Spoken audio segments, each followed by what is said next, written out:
Hello everyone, welcome to the mint analysis for 26 March 2022। तो आज की पहली हेडलाइन है कि जितनी भी टेलीकॉम कंपनीज थी वो सारी रश कर रही हैं अपनी जो लाइबिलिटीज़ थी, स्पेक्ट्रम लाइबिलिटीज़, वो गवर्नमेंट को रीपे करने के लिए। तो ऐसा क्यों हो रहा है कि उनको दिखाई दे रहा है कि अब आने वाले टाइम में जो है इंटरेस्ट रेट्स इंक्रीज़ कर सकती है सेंट्रल बैंक्स। तो अगर इंटरेस्ट रेट इंक्रीज़ कर देंगी तो उनको फंड सिक्योर करने में भी मुश्किल होगी। अभी जो फंड्स हैं वो चीप चीप फंड्स अवेलेबल हैं, यानी कि कम कॉस्ट पे अवेलेबल हैं, तो इसलिए वो कोशिश कर रही हैं कि वो जल्दी से जल्दी जो भी इनकी स्पेक्ट्रम लाइबिलिटीज़ हैं वो रीपे कर दें इस टाइम पे। और इसके अलावा काफ़ी सारी कंपनीज क्या कर रही हैं, वो लॉक कर रही हैं, लो कॉस्ट फंड्स को लॉक कर रही हैं, यानी कि लो इंटरेस्ट पे जो है फंड्स उठा रही हैं, ताकि जब आगे जाके अगर इंटरेस्ट रेट इंक्रीज हो जाए तब भी ये अपना जो लो इंटरेस्ट का जो फ़ायदा है वो ले सके और इसका आगे जाके इनको अच्छे से रिटर्न में कन्वर्ट कर सके।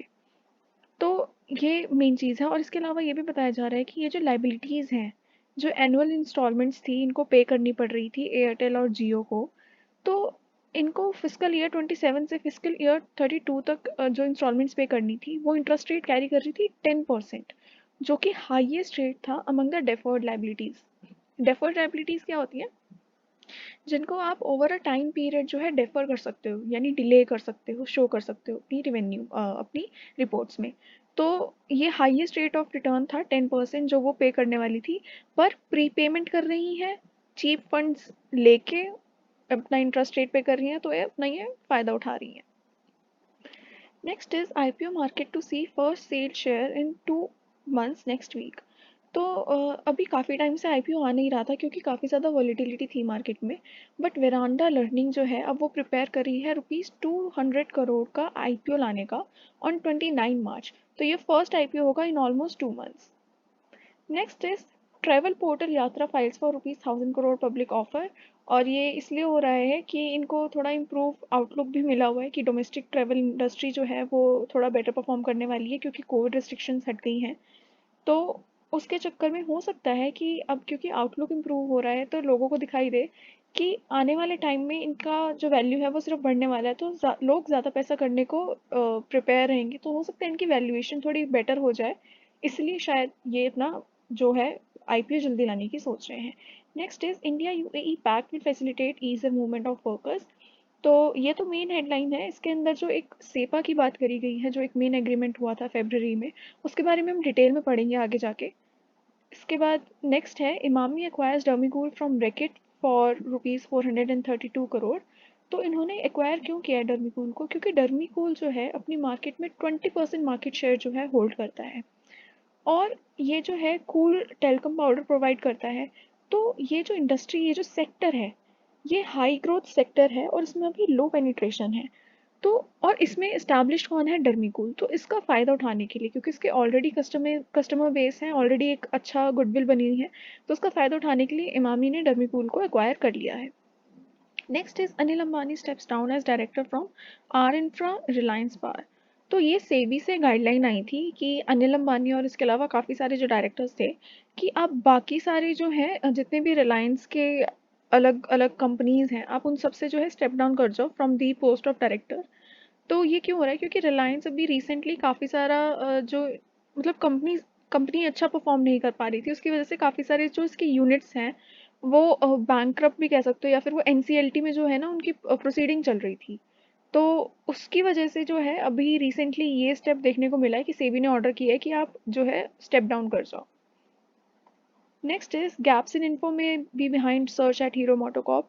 तो ये हम देख रहे थे कि हीरो मोटोकॉप में जो है काफ़ी अब इनकम टैक्स डिपार्टमेंट सर्च कर रहा था इनके ऑफिसेज में।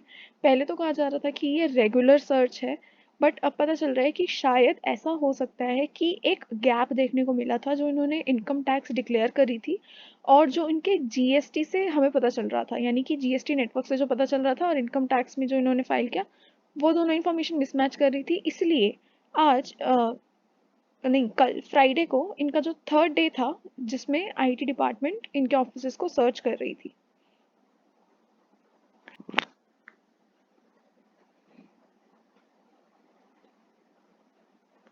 Next is Boeing sees huge demand for jets in South Asia over 20 years. तो ऐसा क्यों हो रहा है? क्योंकि साउथ एशिया में जैसे आपको पता है कि एक मेजर कंपोनेंट इंडिया भी है। तो इंडिया में जो है डिस्पोजेबल इनकम बढ़ रही है, लोगों की लोअर फेयर्स देखने को मिल रहे हैं क्योंकि कंपटीशन बहुत ज़्यादा है। और कस्टमर एक्वायर करने के लिए लोग कम से कम फेयर्स रखने की कोशिश करते हैं। तो उसकी वजह से कंपनीज जो हैं लो फेयर्स रख रही हैं और काफ़ी सारे नए रूट्स इस्टेब्लिश हो रहे हैं। तो जिसकी वजह से जो जेट्स की डिमांड है वो बोइंग कर रहा है उन्होंने फोरकास्ट किया है कि जेट्स की डिमांड जो है वो बढ़ने वाली है ओवर 20 ईयर्स। और साउथ एशिया में करीबन 2100 न्यू प्लेन्स की ज़रूरत पड़ेगी, ऐसा उन्होंने बोला है। और इसके अलावा लेकिन कुछ और फैक्टर्स हैं जो अभी हमें देखने को मिल रहे हैं कि जो ज़्यादातर एयरलाइंस हैं इंडिया में वो अभी भी मनी लूज़ कर रही हैं क्योंकि जेट फ्यूल प्राइसेस बढ़ गए हैं और उनका जो ऑपरेटिंग कॉस्ट है वो 30 to 40% ऑपरेटिंग कॉस्ट जो है वो जेट फ्यूल से आती है। तो उसकी वजह से उनको काफ़ी ज़्यादा प्रॉब्लम फेस करनी पड़ रही है। बट एनीवेज अभी जो यहाँ पे है वो यही है कि बोइंग ने बोला है कि नेक्स्ट 20 ईयर्स जो साउथ एशिया में डिमांड है जेट्स की वो बढ़ने वाली है। तो इसलिए आपको कुछ फैक्टर्स पता होने चाहिए जो यहाँ पे हमने डिस्कस किए। Now next is Ola to acquire Avail finance own by Bhavishya brother. So basically ये है कि ओला जो एक्वायर कर रहा है अवेल फाइनेंस क्या करता है? वो सर्व करता है ब्लू कॉलर वर्कफोर्स को। तो ये मेन चीज़ है। और ओला ऐसा क्यों कर रहा है? क्योंकि ओला जो है वो लीवरेज लेना चाहता है अवेल फाइनेंस की। तो अवेल फाइनेंस के जो प्रोडक्ट हैं वो लेंडिंग बिजनेस में है। तो अब क्या करेगा ओला जो है? ओला के पास ब्लू कॉलर एम्प्लॉयज़ हैं, उनके जो ड्राइवर्स हैं, ड्राइवर पार्टनर्स हैं। अवेल फाइनेंस जो है वो ब्लू कॉलर एम्प्लॉयज़ को सर्व करता है। तो ये क्रॉस सेलिंग करना चाह रहा है प्रोडक्ट की और अपने ड्राइवर पार्टनर्स को ये ऑफर कर सकता है वो सारी सर्विसेज जो कि अवेल प्रोवाइड करता है। तो वो क्या सोच रहा है कि मैं इनको वन स्टॉप डेस्टिनेशन प्रोवाइड करूँगा इनकी सारी फाइनेंशियल नीड्स के लिए। इसलिए जो है उन्होंने काफ़ी स्ट्रैटेजिक डिसीजन लिया है कि हम जो है अवेल फाइनेंस को एक्वायर कर लेंगे। हम जो है इसकी वजह से उनको उनके काफ़ी ज़्यादा बेनिफिट उठा सकते हैं क्योंकि हमारे पास खुद का नेटवर्क है। तो ये बात यहाँ पे की जा रही है। और इससे क्या होगा? ये एक्सपैंड भी कर पाएंगे इनटू न्यू बैंकिंग प्रोडक्ट्स। तो ये थे इनके कुछ benefits. Next is Ukraine war gives Indian companies opportunity for acquisition. तो आजकल काफ़ी ज़्यादा अपॉर्चुनिटी है एक्विजिशंस की क्योंकि जब यूक्रेन में वॉर हो रही है तो क्या हो रहा है कि सैंक्शंस लगाए जा रहे हैं रशिया के ऊपर। तो जो यूरोपियन यूनियन, हमें कितनी बार डिस्कस किया है कि यूरोपियन यूनियन जो है वो इंपोर्ट नहीं कर पा रहा है काफ़ी सारे प्रोडक्ट, स्टील, एल्यूमिनियम, फार्मास्यूटिकल्स। तो अब ये सारी जो डिमांड्स हैं ये इंडिया फुलफिल कर सकता है, इसलिए इनके पास एक अपॉर्चुनिटी है। तो अब क्या होगा कि जब एक बूम देखने को मिलता है कि ठीक है हमारे प्रोडक्ट्स बिक रहे हैं, तुम्हें कस्टमर बेस दिख रहा है, तो इनके लिए एक्विजिशन जो है, एक्विजिशन से ये काफ़ी ज़्यादा अपनी प्रोडक्शन जल्दी बढ़ा सकते हैं, काफ़ी ज़्यादा न्यू कस्टमर बेस जो है वो ले सकते हैं। तो एक्विजिशन की अपॉर्चुनिटी है। और ये कौन कौन से सेक्टर्स में है यहाँ पे थोड़ा मेंशन किया हुआ है कि Indian steel companies are getting more inquiries. और जियोपॉलिटिकल सिचुएशन ऐसी है कि यूरोपियन फर्म्स जो है वो देख रहे हैं कि लोकल सप्लाई चेन्स को कैसे रोबस्ट बनाएं। और इंडिया जो है वो प्लान कर रहा है वीट एक्सपोर्ट्स बूस्ट करने की, यानी इनको यूरोप में वीट एक्सपोर्ट्स प्रोवाइड करने की। और इसके अलावा ज्वेलरी और केमिकल्स जो हैं वो शिपमेंट्स भी बढ़ जाएंगी टुवर्ड्स यूरोप। तो ये सारी चीज़ें हमें देखने को मिल रही हैं। Next is India UK conclude the second round of FTA talks. तो इससे पहले भी एक हो चुका है। अब क्या हो रहा है कि दोबारा जो है इन अप्रैल वो एक्सप्लोर करेंगे signing an early harvest deal दोबारा। तो इसकी बात चल रही है, इससे पहले भी एक हो चुका है। तो अगर आपको इसका डिफरेंस जानना है अर्ली हार्वेस्ट डील और अभी हम देखने वाले हैं सेपा और सेसा, ये सारी जो टर्म्स आ रही हैं इसमें क्या डिफरेंस है, क्या मतलब होता है इनका, क्या करेक्टरिस्टिक्स हैं, तो उसके लिए मैंने वीडियो बना रखी है different types of trade agreements, वो आप जाके देख सकते हैं। लिंक आपको टॉप राइट कॉर्नर में भी मिल रहा होगा। तो यहाँ पे नेक्स्ट है ये UAE India GCC trade agreement. तो ये जो जीसीसी ट्रेड एग्रीमेंट है ये अलग है और जो हम सेपा जो ये साइन कर चुका है फेब 18 को वो अलग है। तो अभी इसमें क्या, पहले तो थोड़ा सा बहुत सेपा के बारे में बताया गया काफ़ी डिटेल में, तो इसमें कुछ फैक्ट्स आपको पता होने चाहिए। इसके अलावा जो जीसीसी है तो ये कह रहे हैं कि एक पॉसिबिलिटी ओपन कर देते हैं, यानी कि आपने जो सेपा अभी एस्टैब्लिश किया है ये एक पॉसिबिलिटी ओपन कर देता है जो जीसीसी के लिए, जीसीसी ट्रेड एग्रीमेंट के लिए। जीसीसी ट्रेड एग्रीमेंट क्या है? ये 6 मेंबर गल्फ कॉपरेशन काउंसिल है। तो मतलब वहाँ के जो 6 मेंबर्स हैं जीसीसी के, उनके साथ ट्रेड एग्रीमेंट की पॉसिबिलिटीज़ जो है वो ओपन कर रहे हैं। तो ये बात हुई है। अब थोड़ा सा डिटेल दे रखा है सेपा के बारे में कि क्या क्या है इसमें। सबसे पहले सेपा क्या है, कॉम्प्रिहेंसिव इकोनॉमिक पार्टनरशिप अग्रीमेंट। तो इसमें क्या होगा, ये साइन ऑलरेडी हो चुका है। तो इसमें क्या है, इनिशियली जो है 90% ऑफ इंडिया प्रोडक्ट्स को जो है ज़ीरो ड्यूटी एक्सेस मिलेगा इन यूएई, और 65% ऑफ प्रोडक्ट्स फ्रॉम यूएई उनको मिलेगा zero duty access in India. और ये तो इनिशियल की बात हो गई। ओवर द नेक्स्ट 10 ईयर्स ये 97% ऑफ इंडियन प्रोडक्ट्स को मिलेगा zero duty access to UAE, और 90% of products from UAE will have duty free access to Indian market. तो एक बार आप इसको दोबारा ज़रा फिगर्स देख सकते हैं।